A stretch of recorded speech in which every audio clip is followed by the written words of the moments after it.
Are you unknowingly trapped in financial quicksand, slowly sinking deeper into debt while thinking you're living the American dream? What if I told you that the very lifestyle choices that make you feel successful are actually the biggest threats to your financial future?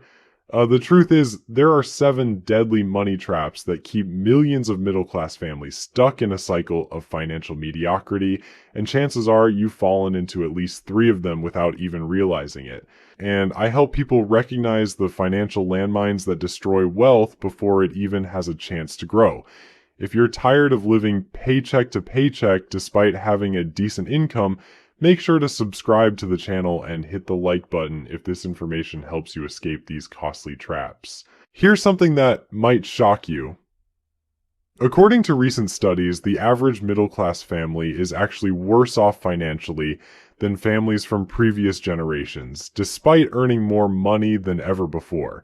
This isn't because they're lazy or financially illiterate. It's because they're systematically falling victim to modern money traps that previous generations never had to navigate. These traps are designed to feel comfortable, even responsible. They're marketed as smart financial decisions, necessary investments in your future, or simply the natural progression of a successful life. But underneath the glossy marketing and social pressure lies a harsh reality. These decisions are quietly draining your wealth and keeping you dependent on your employer for decades longer than necessary. The most dangerous part about these money traps is that they often disguise themselves as signs of success. When you fall into them, you actually feel like you're doing well financially. Your friends and family might even congratulate you on your smart choices. Meanwhile, your net worth stagnates or even decreases, and your financial independence slips further and further away. Before we dive into these 7 wealth destroyers, let me ask you something.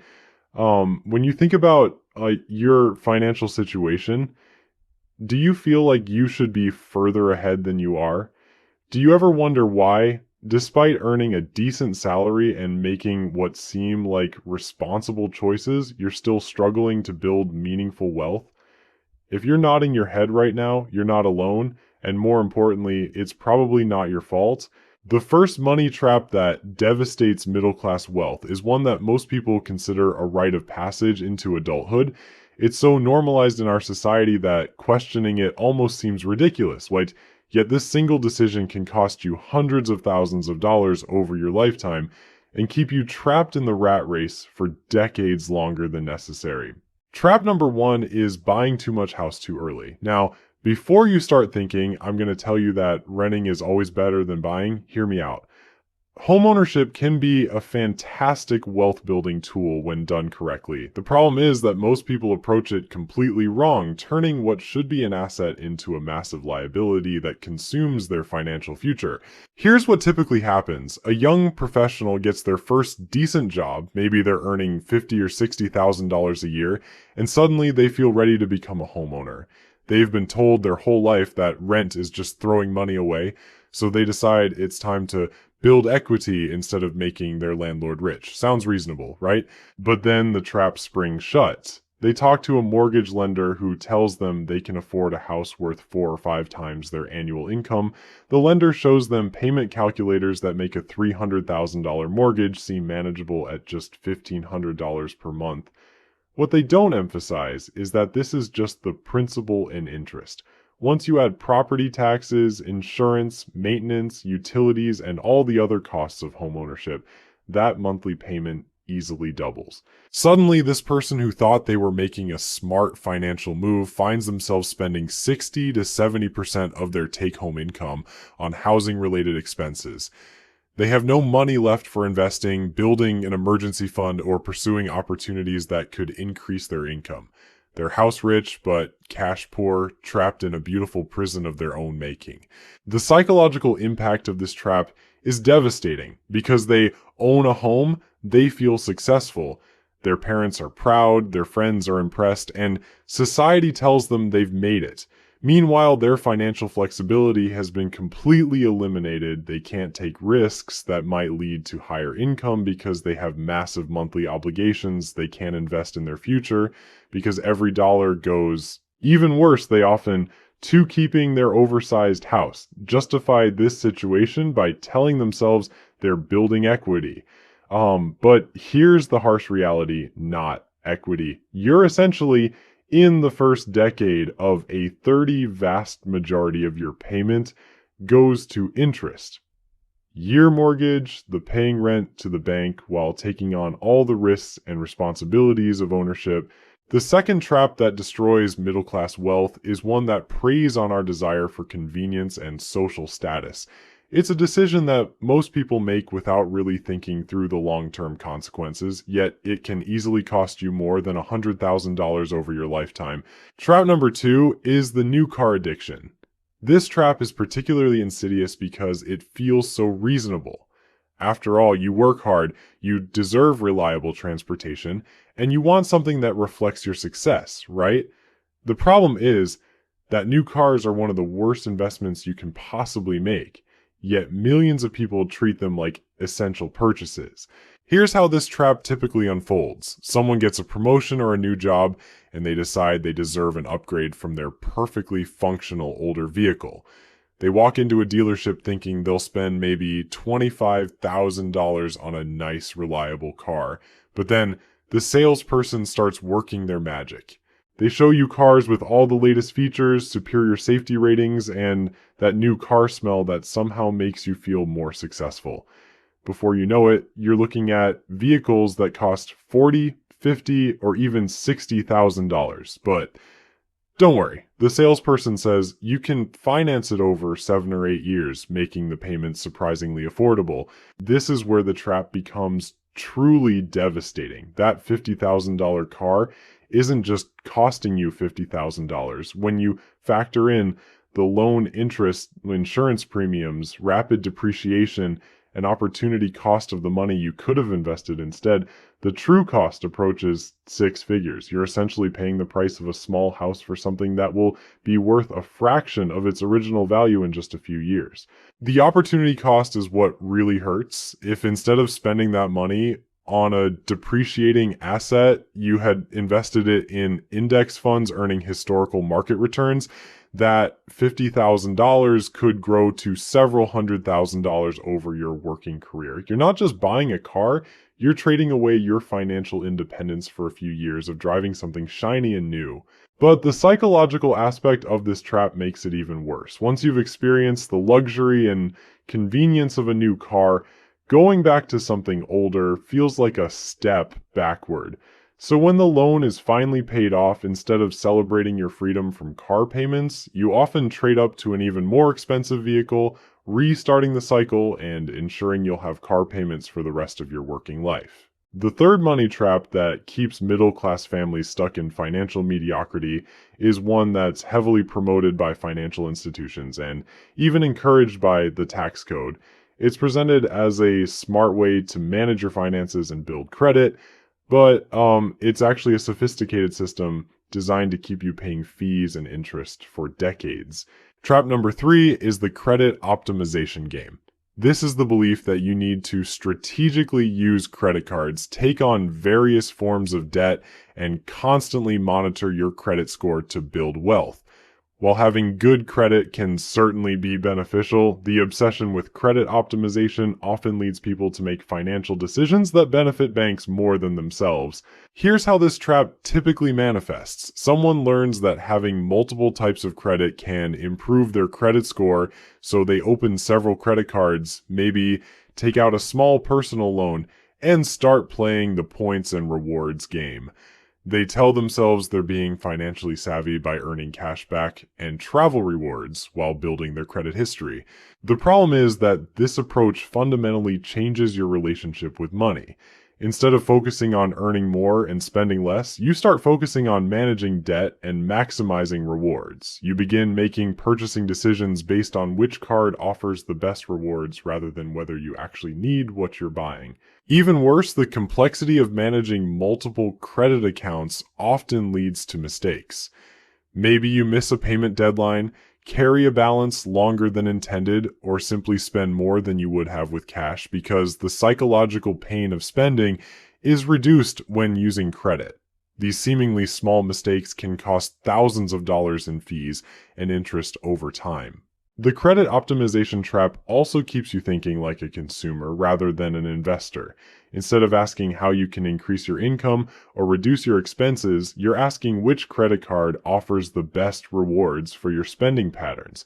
You're optimizing the wrong thing entirely, focusing on getting tiny percentages back on money you're spending instead of finding ways to keep more of the money you earn. This trap is particularly dangerous because it makes you feel financially sophisticated while actually making you more financially fragile. The more complex your credit situation becomes, the more opportunities there are for something to go wrong, and the more mental energy you spend managing debt instead of building wealth. The fourth money trap that silently destroys middle-class wealth is one that feels incredibly responsible and forward-thinking. In fact, it's so widely accepted as good financial planning that questioning it almost seems irresponsible. Yet this trap can easily cost you hundreds of thousands of dollars in opportunity and keep you working years longer than necessary. Trap number 4 is the traditional retirement planning fallacy. This is the belief that you should put away a small percentage of your income into employer-sponsored retirement accounts and let time do all the work. While saving for retirement is obviously important, the way most people approach it is fundamentally flawed and designed more to benefit financial institutions than the people saving the money. Here's the typical scenario. You start a new job, and HR tells you about the company's fantastic 401k plan. They'll match up to 3% of your salary, which is free money, right? So you sign up, contribute just enough to get the match, maybe bump it up to 6 or 8% if you're feeling ambitious, and then forget about it for the next 30 years. The problem with this approach is that you're essentially outsourcing one of the most important aspects of your financial life to people who have no incentive to help you get rich quickly. The financial services industry makes more money when you save slowly and steadily for decades than when you build wealth rapidly and become financially independent. Think about it logically. If you contribute a modest percentage of your income to retirement accounts that you can't touch without penalties until you're nearly 60 years old, you're guaranteeing that you'll be dependent on your employer for your entire working career. You're also accepting that you'll need to work for 40 plus years before you can afford to stop, which is exactly what the system is designed to encourage. But here's what really makes this trap devastating. While you're putting away 8% of your income and feeling responsible about your retirement planning, you're missing opportunities to invest larger amounts in assets that could generate income much sooner. Instead of building wealth that could make you financially independent in your 40s or 50s, you're following a plan designed to keep you working until traditional retirement age. The math is actually quite sobering. If you save 10% of a $50,000 salary for 30 years and earn reasonable returns, you might have enough to maintain your lifestyle in retirement. But if you had focused on dramatically increasing your income and investing larger amounts in the first 15 years of your career, you could potentially achieve the same result in half the time. The traditional retirement planning trap also assumes that you'll want to maintain the same lifestyle in retirement that you have during your working years. But what if instead of planning to spend the same amount of money when you're 70, you planned to be financially free when you're 45? So what if instead of accepting that you need to work for 4 decades, you focused on building enough wealth to have choices much earlier in life? The fifth money trap that keeps middle-class families financially stuck is one that's become increasingly common in our subscription-based economy. It's a trap that starts small and seems completely manageable, but it gradually grows into a monster that can consume hundreds or even thousands of dollars per month without you even realizing it. Trap number 5 is subscription creep and lifestyle inflation. This is the gradual increase in recurring monthly expenses that happens so slowly you barely notice it, but over time, it completely eliminates your ability to save and invest meaningful amounts of money. Here's how this trap typically unfolds. It starts innocently enough with a few streaming services. Netflix seems reasonable at $15 a month, especially compared to cable. Then you add Amazon Prime for the free shipping, maybe Disney Plus for the kids, and before you know it, you're spending $60 a month on entertainment subscriptions alone. But the trap doesn't stop there. You discover Meal delivery services that save you time. You sign up for a gym membership you rarely use because canceling feels like admitting defeat. You get a subscription box for coffee, another for razors, maybe one for clothes that sends you curated outfits each month. Each individual subscription seems small and reasonable, but collectively they're bleeding your budget dry. The psychological aspect of this trap is particularly clever because these expenses are automatically charged to your credit card each month. You don't feel the pain of spending the money. It's not like writing a check or handing over cash. The money just disappears from your account. And because each individual amount is relatively small, you don't really notice the cumulative impact. Even worse, as your income increases over time instead of saving and investing the extra money, you tend to inflate your lifestyle to match your earnings.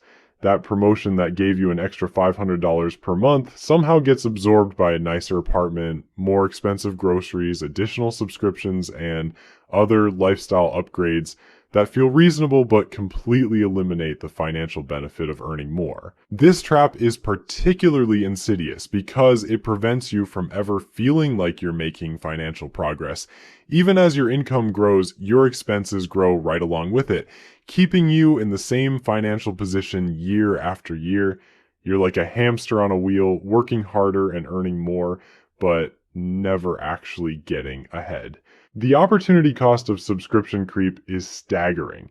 If you're spending an extra $200 per month on various subscriptions and lifestyle inflation compared to what you actually need, that's money that could be invested. Over 20 years, assuming reasonable market returns, that $200 per month could grow to well over $100,000. You're literally trading your financial freedom for convenience and minor lifestyle upgrades. The sixth money trap that destroys middle-class wealth is one that feels incredibly responsible and shows that you care about your family's future.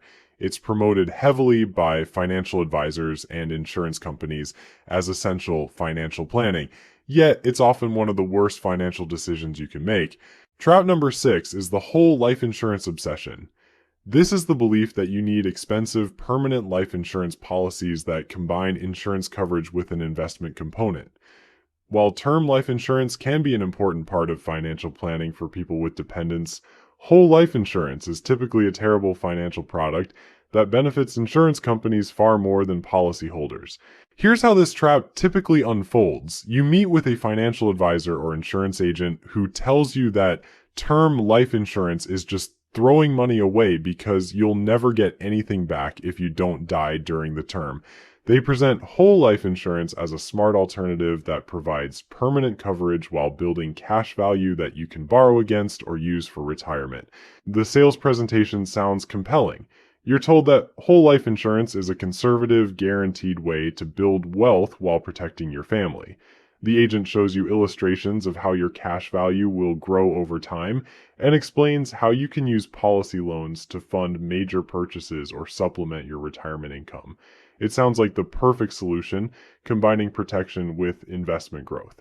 But here's the harsh reality of whole life insurance. The fees and expenses built into these policies are enormous, often consuming most of your premium payments for the first several years. The investment returns are typically far below what you could earn in the stock market, and the insurance coverage costs much more than equivalent term life insurance.